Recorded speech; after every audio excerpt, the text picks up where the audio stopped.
Hello friends, welcome to honey GS classes. 15 April daily current affairs with GS points. So first మనకి వార్తల్లో ఉంది very famous MP-80GM అని చెప్పేసి రాజస్థాన్లో ఉన్న పోఖ్రాన్లో డిఆర్డిఓ సక్సెస్ఫుల్గా లాంచ్ చేయడం జరిగింది. సో ఏంటి man portable anti tank guide missile అని చెప్పేసి పిలుస్తున్నాము. మనిషి మోసుకుపోయిన తేలికగా ఉన్న ట్యాంక్ విధ్వంసక మిసైల్ అని చెప్పేసి సో మేక్ ఇన్ ఇండియాలో భాగంగా డిఆర్డిఓ సక్సెస్ఫుల్గా లాంచ్ చేయడం జరిగింది కాబట్టి వార్తల్లో ఉంది. సో ఏం గుర్తుపెట్టుకోవాలి, మనకి రాజస్థాన్లో ఉన్న పోఖ్రాన్లో ఇన్ఫ్యాక్ట్ డిఆర్డిఓ సక్సెస్ఫుల్గా ప్రయోగించింది. ఆత్మ నిర్భర్ భారత్లో భాగం అని చెప్పేసి చూసుకోవాలి, సరిపోతుంది. నెక్స్ట్ వెరీ ఫేమస్ అవార్డు మనకి వార్తల్లో ఉంది. సో దీన్ని కంప్యూటర్ సైన్స్ లోపల నోబెల్ బహుమతి అని చెప్పేసి పిలుస్తున్నాము. ఏంటి ఏఎం ట్యూరింగ్ అవార్డు అని చెప్పేసి 2024లో మనకి ఇజ్రాయిల్లో ఉన్నటువంటి కంప్యూటర్ సైన్స్ అండ్ మ్యాథ్స్ శాస్త్రవేత్త ఆవి విగ్డేర్సన్కి వచ్చింది. సో ఆవి విగ్డేర్సన్ అని చెప్పేసి ఇజ్రాయెల్ శాస్త్రవేత్త పేరు గుర్తుపెట్టుకోవాలి. అవార్డు ఎవరు ఇస్తారంటే మనకి సో బ్రిటిష్ సంస్థ ఏసీఎం అని చెప్పేసి ఇస్తుంది. ఎవరి జ్ఞాపకార్థం ఇస్తుంది అంటే ఏఎం ట్యూరింగ్ అని చెప్పేసి గుర్తుపెట్టుకోవాలి. ఇక్కడ కొద్దిగా క్వశ్చన్ డెప్త్గా వస్తే గిట్ట ఏసీఎం మీన్స్ అంటే association of computer science mission అని చెప్పేసి పిలుస్తున్నాము. బ్రిటిష్ యొక్క సంస్థ ఎవరి జ్ఞాపకార్థం ఇస్తుంది మనకు ఏఎం ట్యూరింగ్ అని చెప్పేసి పిలుస్తున్నాం. ఇతను ఆధునిక కంప్యూటర్ సైన్స్ యొక్క పితామహుడు అని చెప్పేసి పిలుస్తున్నాం. సో ఈ అవి విగ్డేర్సన్ అని చెప్పేసి 2021లో ఎబెల్ ప్రైజ్ వచ్చింది. సో ఎబెల్ ప్రైజ్ ఏంటి మనకి అంటే గణితంలో నోబెల్ అని చెప్పేసి పిలుస్తాం. 2024లో ఎబెల్ లేదా అబెల్ ప్రైజ్ అని చెప్పేసి ప్యారిస్ శాస్త్రవేత్త మైకెల్ తలగ్రాండ్ అని చెప్పేసి అతనికి రావడం జరిగింది. అవి విగ్డేర్సన్ ఏమో 2021 ఎబెల్ బహుమతి వస్తే 2024లో ఈ మైకెల్ తలగ్రాండ్ అని చెప్పేసి ఫ్రెంచ్ సైంటిస్ట్కి రావడం జరిగింది. ఈ ఏఎం ట్యూరింగ్ అవార్డు వచ్చేసి ఈ కంప్యూటర్ సైన్స్ లోపల నోబెల్గా మనం కీర్తిస్తాం కాబట్టి గుర్తుపెట్టుకోవాలి compulsory. Very famous award, Israel శాస్త్రవేత్త కాబట్టి గుర్తుపెట్టుకోవాలి. Next Kazakhstan international badminton. So ఇది కజకిస్తాన్లో జరిగింది. మెన్ అండ్ ఉమెన్ సింగిల్స్ లోపల ఇండియన్స్కే వచ్చింది. అందులో మెన్స్ చూస్తే తరుణ్ అని చెప్పేసి సో తెలంగాణ వ్యక్తి కాబట్టి కంపల్సరీ గుర్తుపెట్టుకోవాలి. ఈ తరుణ్ మనకి ఎవరి మీద గెలుస్తాడు అంటే తెలంగాణ వ్యక్తి. సో ప్రపంచ స్థాయి టోర్నమెంట్లో విజేత కాబట్టి ఎవరి మీద అని చెప్పేసి ఆ ప్రత్యర్థి పేరు గుర్తుపెట్టుకోవాలి. మలేషియా ఆటగాడు సూంగు జేవిన్ అని చెప్పేసి ఉన్నాడు. ఉమెన్స్ సింగిల్స్లో అనుపమ ఉపాధ్యాయ అని చెప్పేసి ఆమె గెలుచుకున్నది. ఇంకొక ఇండియా క్రీడాకారిణి ఇషా రాణి మీద పోటీపడి.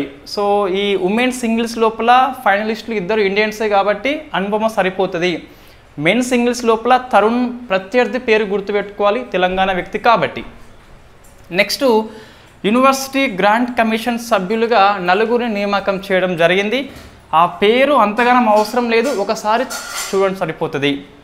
ఆశీష్ చౌహాన్, శ్రీధర్ వెంబు, సచ్చిదానంద మహంతి అని చెప్పేసి తెలంగాణ లింక్ అయి ఉన్న వ్యక్తి. నెక్స్ట్ శశికళ వంజరి అని చెప్పేసి ఈ 4 యూజీసీ సభ్యులుగా నియామకం చేయడం జరిగింది కాబట్టి వార్తల్లో ఉంది. సో మనకి యూజీసీ చూస్తే గిట్ట సర్వేపల్లి రాధాకృష్ణన్ కమిటీ సిఫార్సు మేరకు మనకు 1953లో very first time Maulana Abul Kalam Azad ప్రారంభం చేస్తాడు.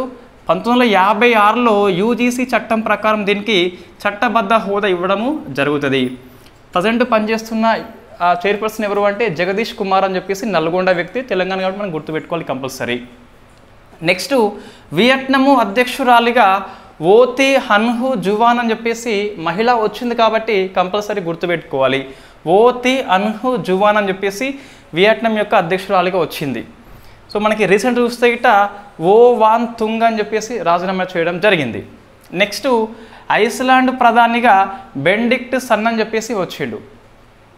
నెక్స్ట్ మనకు ఇవి నియామకాలండి. సో 1 వర్డ్ ఆన్సర్లో వస్తున్నాయి కాబట్టి పెద్దగా విశ్లేషణ అవసరం లేదు. అమీర్ ఖాన్స్ అని చెప్పేసి మనకి వార్తల్లో ఉన్నాడు. అమీర్ ఖాన్ సర్ఫరాజ్ అనే వ్యక్తి సో పాకిస్తాన్లో ఉగ్రవాది. అతన్ని ఎవరో తెలియని వ్యక్తులు హత్య చేయడం జరిగింది కాబట్టి వార్తల్లో వచ్చాడు. అయితే మనకి ప్రశ్న వస్తుందంటే ఇతను మన ఇండియా ఇన్ఫ్యాక్ట్ సరబ్జీ సింగ్ అని చెప్పేసి పంజాబ్లో ఈ పావురాలు అమ్మే వ్యక్తి, పావురాల కాపర్ అని చెప్పేసి పిలుస్తున్నాము.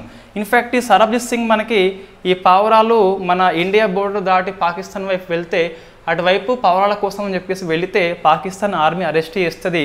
సో లాహోర్ పేలుళ్ల కేసు అని చెప్పేసి దోషిగా పాకిస్తాన్ కోర్టు తీర్పు చెప్పి ఉంటుంది. సో ఉరిశిక్ష పడుతుంది. అయితే ఈ సరబ్జీత్ సింగ్ని జైల్లో ఈ అమీర్ ఖాన్ చంపిస్తాడు. సో మొత్తం మీద మనకి ఇన్ఫ్యాక్ట్ ఈ అమీర్ ఖాన్ వ్యక్తి వార్తల్లో ఉన్న వ్యక్తి అని చెప్పేసి గుర్తుపెట్టుకోవాలి. మన ఇండియన్ కొంచెం లింకప్ ఉంది కాబట్టి ఇతను సరబ్జీత్ సింగ్ని హత్య చేసిండు కాబట్టి సో ఈ అమీర్ ఖాన్ పేరు మనం గుర్తుపెట్టుకోవాలి. ఇది ఈరోజు current affairs. Israel versus Iran మనం ఇంకొంచెం అధ్యయనం చేయాలి. అంటే డెవలప్మెంట్స్ మనకి ఇంకా కనిపిస్తున్నాయి. సో ఇప్పుడు ఇరాన్ అనేది ఇజ్రాయెల్ మీద అటాక్ చేసింది కదా, ఇప్పుడు ఇజ్రాయెల్ మళ్ళీ అటాక్ చేస్తుందా లేదా అని చెప్పేసి మనం చూసి ఈ వెస్ట్ ఆసియా ప్లస్ ఇండియా సంబంధాలు ఎలా ఉంటాయని చెప్పేసి డిస్కస్ చేస్తాము. బ్రీఫ్గా చూస్తే ఫస్ట్ మనకి ఏమైంది అంటే ఈ అక్టోబర్ 2023 మాసంలో ఈ ఇజ్రాయెల్ మీద ఇన్ఫ్యాక్ట్ పాలస్తీనాలో ఉన్న ఒకానొక ఉగ్రవాద సంస్థ హమాస్ అని చెప్పేసి దాడి చేస్తుంది. సో ఇజ్రాయెల్ వర్సెస్ హమాస్ ఇక్కడ రాస్తాను, ఒకసారి ఇది స్క్రీన్ షాట్ తీసుకోండి. నోట్స్ నేను ఇవ్వట్లేదు, ఈ రోజుది ఓన్లీ 1 లైన్ ఉన్నాయి కాబట్టి. Right, okay. Israel versus Iran ఏం జరిగింది అంటే మనం ఇంతవరకు చూస్తే ఫస్ట్ అక్టోబర్ మాసంలో మనం డిస్కస్ చేసి ఉన్నాము. అక్టోబర్ 2023 మాసంలో ఇజ్రాయెల్ వర్సెస్ హమాస్ స్టార్ట్ అయింది. మనము ఒక పెద్ద క్లాస్ చేసి ఉన్నాము ఇజ్రాయెల్ వర్సెస్ పాలస్తీనా అని చెప్పేసి జియో పాలిటిక్స్ వార్ కింద. లింకులో ఇస్తాను, ఒకసారి చూస్తే ఎక్కువ అర్థమవుతుంది. సో ఇన్ఫ్యాక్ట్ ఈ ఆపరేషన్ ఆల్ ఎక్స్ అని చెప్పేసి ఈ హమాస్ ఆపరేషన్ పేరు పెట్టుకొని దాడి చేస్తుంది. సో ఆపరేషన్ ఆల్ ఎక్స్ మస్క్యూ అని చెప్పేసి ఉంటుంది, ఆపరేషన్ ఆల్ ఎక్స్ ఫ్లడ్ అని చెప్పేసి కూడా మనకు పేరు కనిపిస్తుంది. సో ఆపరేషన్ ఆల్ ఎక్స్ అని చెప్పేసి దాడి చేస్తుంది హమాస్, ఇజ్రాయెల్ మీద చేస్తుంది. ఇజ్రాయెల్ స్పందించి మళ్ళీ హమాస్ని అటాక్ చేస్తుంది. సో ఆపరేషన్ ఐరన్ స్వాడ్ అని చెప్పేసి పిలుస్తాం. మనం డిస్కస్ చేసినాం ఇదంతా. ఆపరేషన్ ఐరన్ స్వాడ్ అని చెప్పేసి పేరు పెట్టుకొని ఇజ్రాయెల్ హమాస్ మీద అటాక్ చేస్తుంది. అయితే ఇజ్రాయెల్ వీళ్ళు ఎవరు అంటే మనకు యూదులు అని చెప్పేసి డిస్కస్ చేసి ఉన్నాము. ఇన్ఫ్యాక్ట్ ఈ హమాస్కి కొంతమంది హెల్ప్ చేస్తారు. వాళ్ళు ఎవరు అంటే హౌతీలు. ఈ హౌతీలు ఎవరు అంటే ఇన్ఫ్యాక్ట్ ఈ యెమెన్ దేశంలో ఉన్న రెబెల్స్. వీళ్ళు షియా ముస్లింలు, హమాస్ అనే వ్యక్తి సున్నీ ముస్లింలు వాళ్ళు. రైట్, నెక్స్ట్ ఇరాన్ సపోర్ట్ చేస్తుంది. ఇరాన్ సపోర్ట్ చేస్తుందంటే వాళ్ళు మనకు షియా ముస్లింలే. నెక్స్ట్ లెబనాన్లో ఉన్న హుజ్బీలు అని చెప్పేసి పిలుస్తున్నాం. సో ఇన్ఫ్యాక్ట్ హుజ్బీలు కూడా ఇన్ఫ్యాక్ట్ హెల్ప్ చేస్తారు మన హమాస్కి.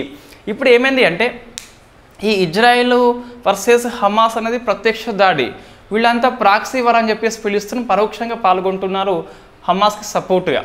అయితే ఒకనాడు ఏమైంది అంటే మనకు మొన్న ఏప్రిల్ 1st వీక్లో చూస్తే ఇజ్రాయెల్ తీసుకుపోయి ఈ ఇన్ఫ్యాక్ట్ ఇరాన్ యొక్క దౌత్య కార్యాలయము సిరియాలో ఉన్నది. సో ప్రతి దేశానికి డిప్లొమాటిక్ ఆఫీస్ ఉంటుంది కాబట్టి మనకి సిరియాలోని డమస్కస్లో ఉన్నటువంటి ఇరాన్ యొక్క దౌత్య కార్యాలయం మీద ఇజ్రాయెల్ దాడి చేస్తుంది.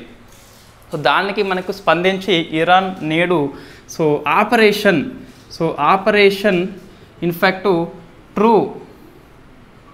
ట్రూ ప్రామిస్ అని చెప్పేసి పేరు పెట్టుకొని ఈ ఇరాన్ వచ్చేసి ఇజ్రాయెల్ మీద అటాక్ చేయడం జరిగింది. సో ఇంకా ఇజ్రాయెల్ స్పందించలేదు. మనం డిస్కస్ చేస్తాము నెక్స్ట్ క్లాసులో.